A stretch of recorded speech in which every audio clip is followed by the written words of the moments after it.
parce que j'ai fêté mon 10e anniversaire le 19 janvier. Justement, monsieur André Poissard, vous allez aujourd'hui venir à Diapo ici. Vous allez signer une convention. On peut savoir ce qui nous a poussé à signer cette convention avec le contrat. Voilà, les termes de la convention, vous l'aurez puisque nous signerons cette convention d'ici une petite heure et vous en aurez connaissance, ce n'est pas un secret. En revanche, la venue de l'Unaqua-Japo ici a un triple objectif. La première, c'est pour l'Unaqua-Japo de venir vérifier que les promesses de la CSS en matière d'investissement arrivent à terme pour le fameux premier projet qui s'appelle KT 150, c'est-à-dire produire 150 000 tonnes de sucre. Et les dernières cannes qu'il nous fallait planter, nous les avons pour qu'on puisse faire à partir de 2017-2018 150 000 tonnes de sucre. Et il s'avère, et je les ai informés, qu'avec les 140 milliards que nous avons investis pour faire cette production en modernisant les usines, en agrandissant le champ de canne, eh bien on part tout de suite, on est déjà en route pour un deuxième projet de 80 milliards supplémentaires pour faire KT 200 et monter à 200-220 000 tonnes de sucre, avec un maximum qui pourrait être fait jusqu'à 250 000 tonnes de sucre.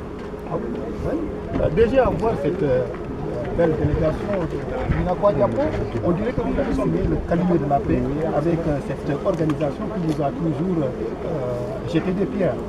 Alors, je pense que vous vous trompez. J'ai jamais entendu l'Unaqua-Japo jeter des pierres à la CSS. Jamais. Et aujourd'hui, ce n'est pas le calumet de la paix qu'on partage le thé. Ça n'a rien à voir. Non. On a toujours eu des contacts. D'ailleurs, c'est une deuxième visite après celle de 2013.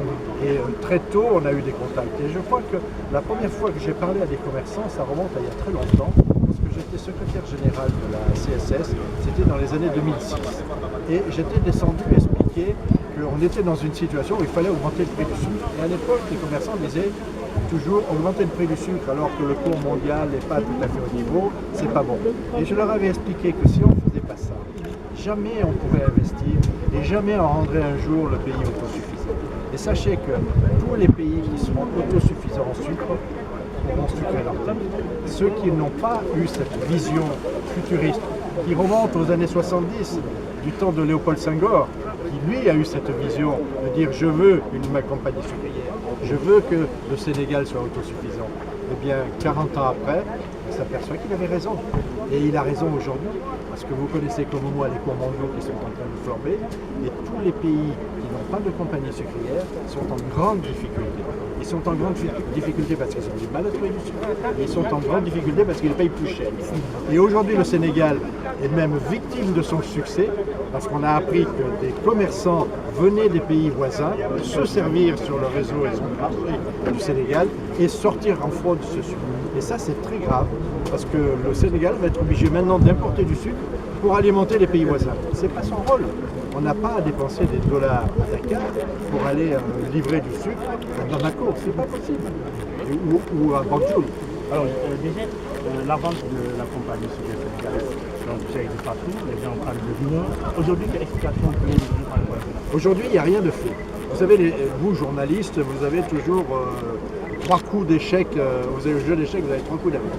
Il est vrai, et M. Mimran l'a toujours dit, il avait même dit à Jeune Afrique, en avril, lorsqu'il avait été interviewé, tout est à vendre, c'est une question de prix. Mais il avait aussi dit, moi, si je m'arrête de travailler, je meurs. Donc, Mimran ne va pas s'arrêter.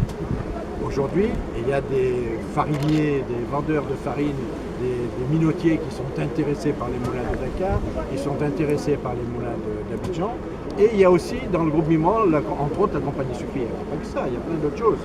Et cette compagnie sucrière, eh bien, vous pouvez considérer qu'avec le succès qu'elle a, les performances qu'elle a, les records mondiaux qu'elle fait, mais tous les sucriers de la planète s'intéressent à la CSS.